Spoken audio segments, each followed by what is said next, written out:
Você acorda, seu estômago está roncando. Não há geladeira para você abrir. Sem caixas de cereais, sem aplicativos de delivery para você navegar. E lá fora, além do seu abrigo, o mundo natural opera sob princípio brutal. Quase tudo está ou tentando fugir de você, ou se preparando para te envenenar.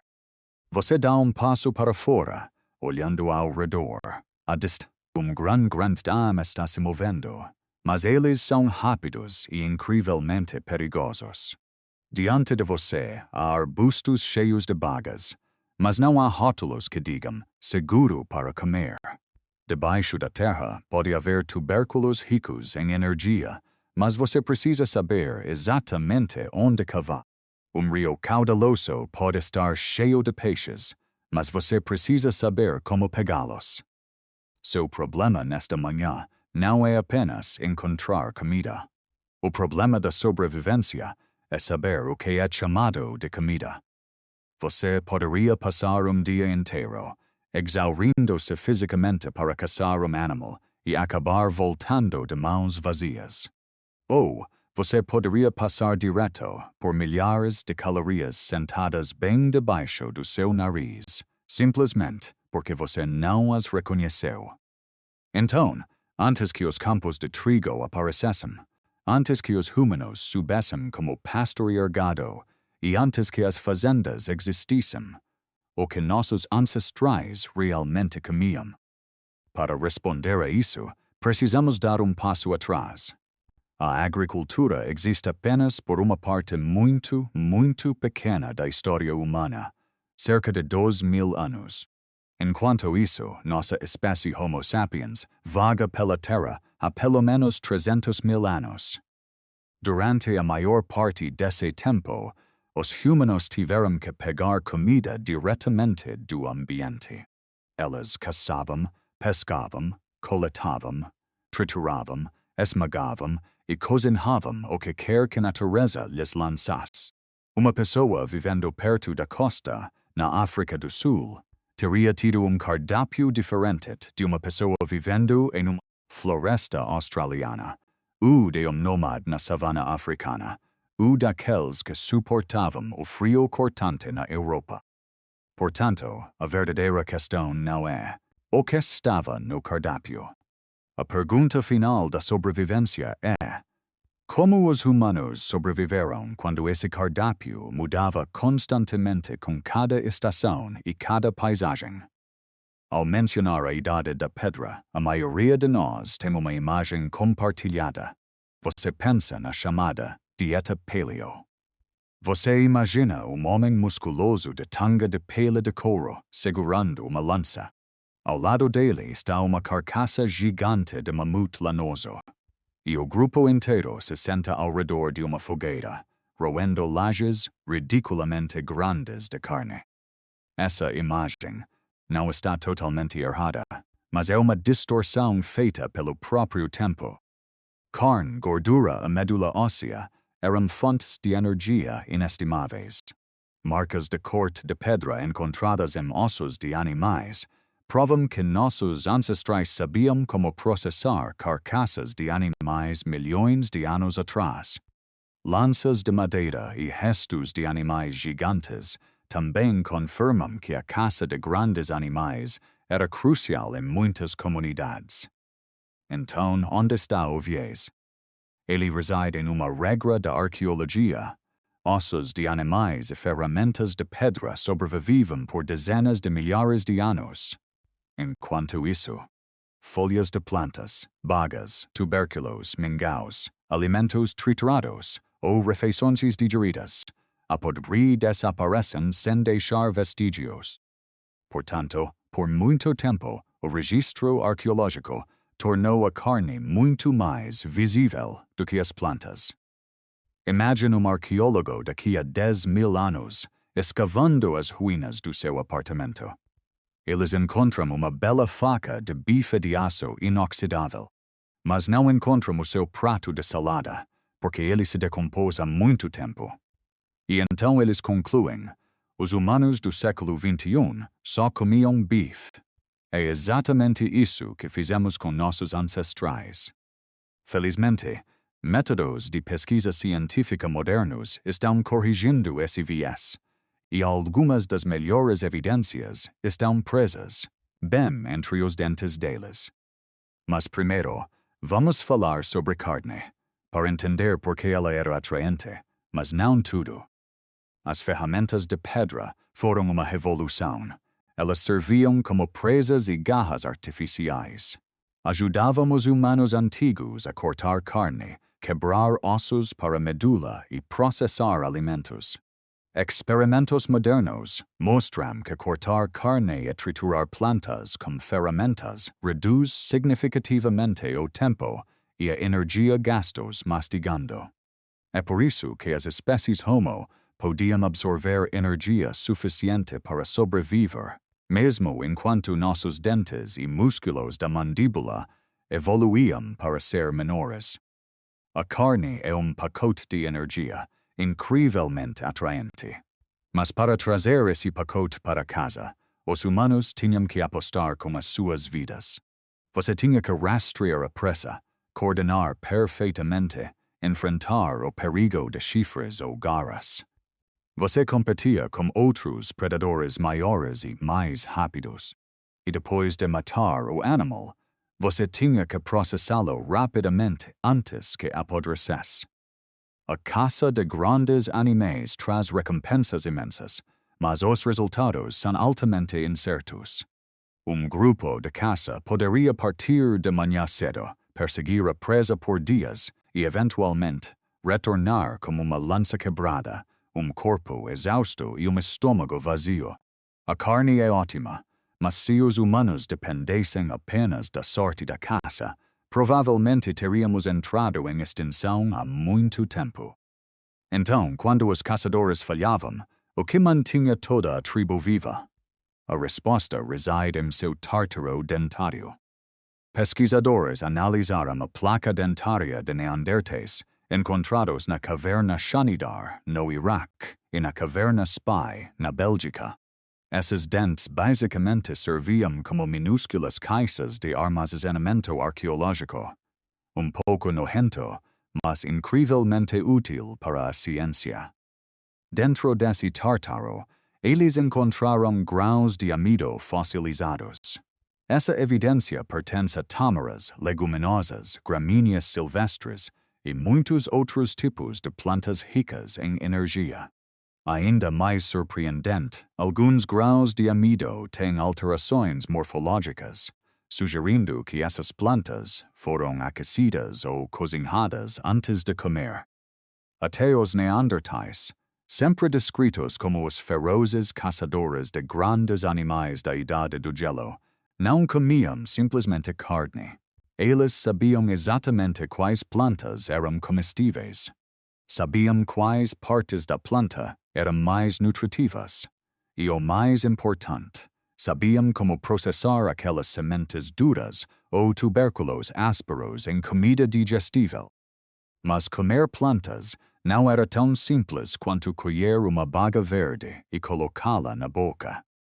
No sítio Ohalo 2, em Israel, cientistas encontraram grãos de amido aderidos a ferramentas usadas para moagem. Esses caçadores-coletores sabiam como processar grãos silvestres há cerca de 23 mil anos. Eles até encontraram remanescentes de uma estrutura semelhante a forno. Isso significa que os humanos sabiam como moer grãos e processar alimentos semelhantes a massas, cerca de 2.000 anos antes desses grãos serem realmente domesticados. Em outros sítios, fragmentos de comida carbonizados revelaram cardápio complexo.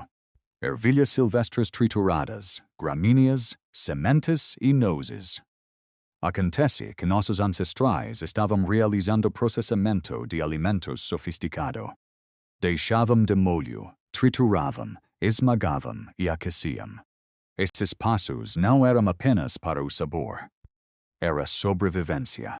Ajudava a eliminar toxinas, reduzir o amargor e quebrar as estruturas das plantas para que o estômago humano pudesse absorver energia. A agricultura não inventou a moagem de grãos. Não inventou massa, mingaus ou a combinação de ingredientes. A agricultura só apareceu após uma história muito, muito longa, onde os humanos usaram dezenas de milhares de anos para experimentar e aprender como processar plantas silvestres. E se as plantas e os animais da floresta não fossem suficientes, a natureza tinha outro refrigerador gigante, o oceano. Na caverna Pinnacle Point, na África do Sul, evidências mostram que os humanos sabiam como explorar mariscos e frutos do mar desde pelo menos 164.000 anos atrás. Durante períodos de seca, quando a vegetação murchava e os animais da floresta escasseavam, mover-se para áreas costeiras abria novo caminho para a vida. Pessoas que viviam perto do mar, lagos ou grandes rios tinham cardápio suplementar muito abundante: ostras, amêijoas, mexilhões, peixes, aves aquáticas e os seus ovos. Caçar grande animal pode levar dias, exigindo força, imprudência e risco muito alto de ser morto. Caminhar ao longo da costa na maré baixa para recolher ameijas ou arrancar ostras das rochas não soa glorioso de forma alguma. Mas no brutal jogo de sobrevivência da natureza, não glorioso, muitas vezes significa menos risco e menos morte. Uma cesta cheia de ostras fornece proteína e gordura de forma confiável, enquanto a lança do caçador pode estilhaçar sob os pés de animal desesperado. Toda essa evidência nos leva a grande massacre de viés. Não existia uma única dieta paleo. Alguns grupos antigos vivendo em regiões geladas ou vastas estepes realmente dependiam pesadamente de carne animal. Alguns grupos costeiros dependiam principalmente de recursos marinhos.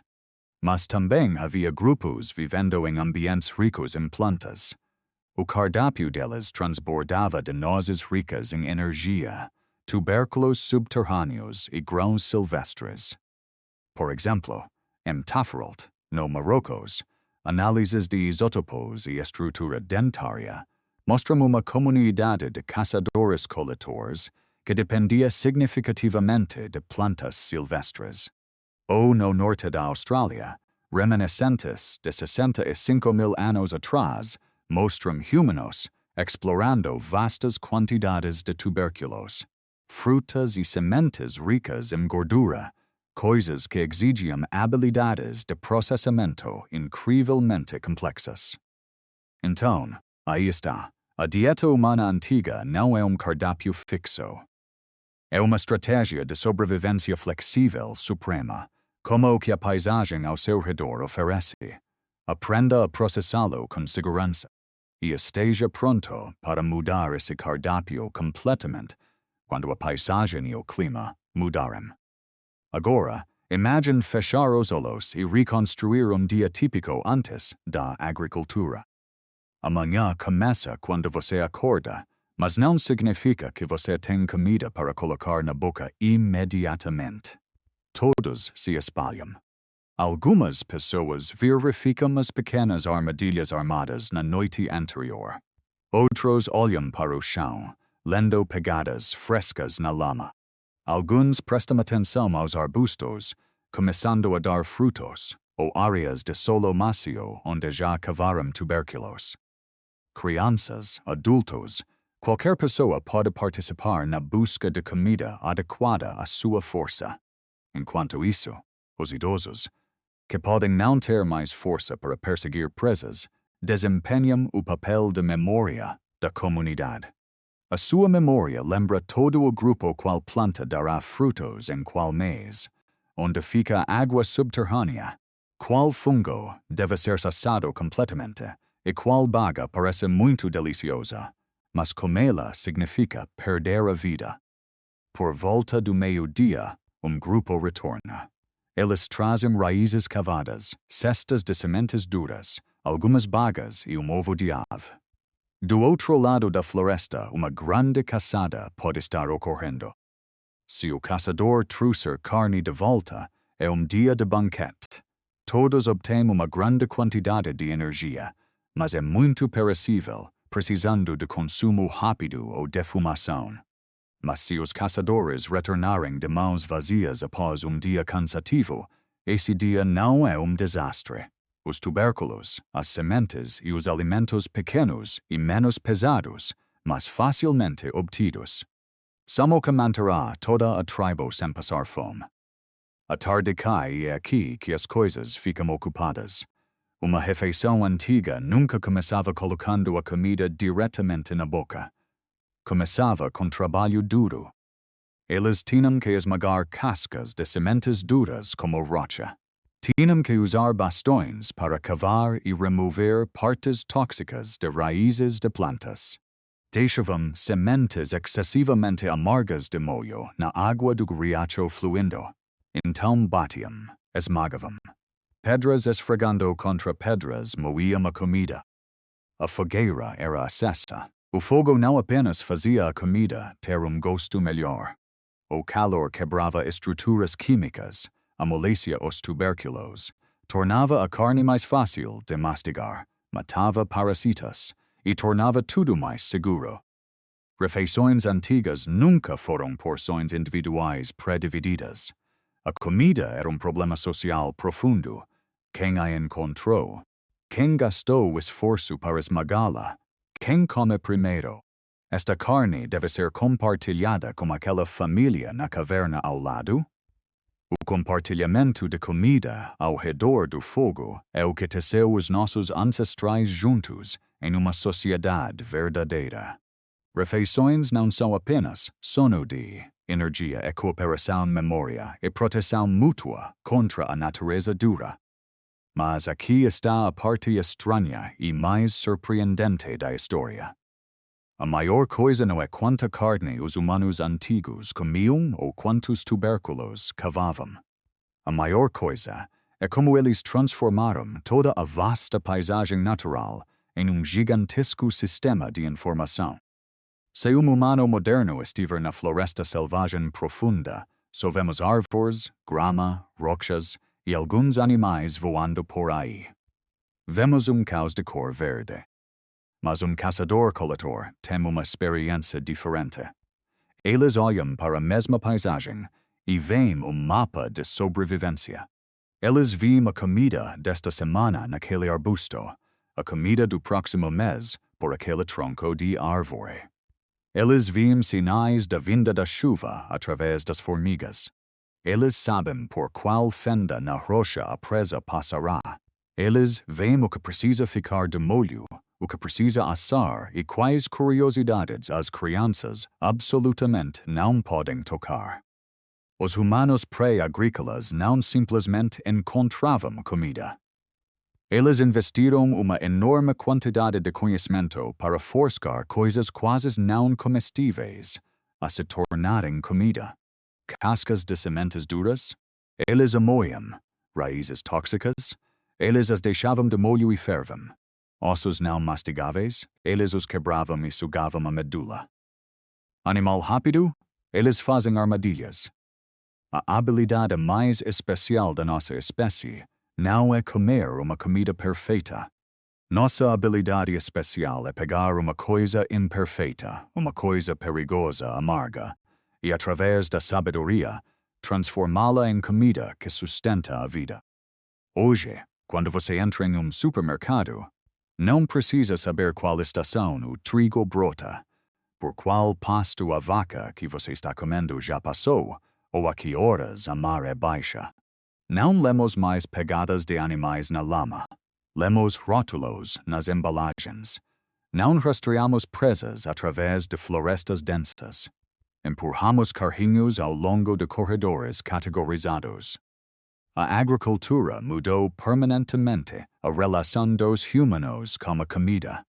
Ao controlar ativamente o crescimento de plantas e animais, a agricultura ajudou a criar quantidades massivas de comida, apoiando a explosão populacional e construindo civilizações. Mas não devemos romantizar demais o passado caçador-coletor. Nossos ancestrais ainda enfrentavam fome, ferimentos, parasitas, e único inverno rigoroso ou uma longa seca poderia apagar uma tribo inteira. A diversidade da dieta não significa que as vidas deles eram sempre fáceis e seguras. Mas ao olhar para trás, há uma profunda lição filosófica escondida na dieta antiga. Durante a maior parte da história, as refeições dos humanos não vieram de uma única fonte. Veio da memória dos anciãos que conheciam o caminho. Veio das mãos calejadas dos escavadores de raízes. Veio dos olhos afiados dos rastreadores de animais. Veio da paciência final da pessoa sentada moendo sementes em uma laje de pedra. E veio do compartilhamento de uma comunidade inteira sentada ao redor da fogueira.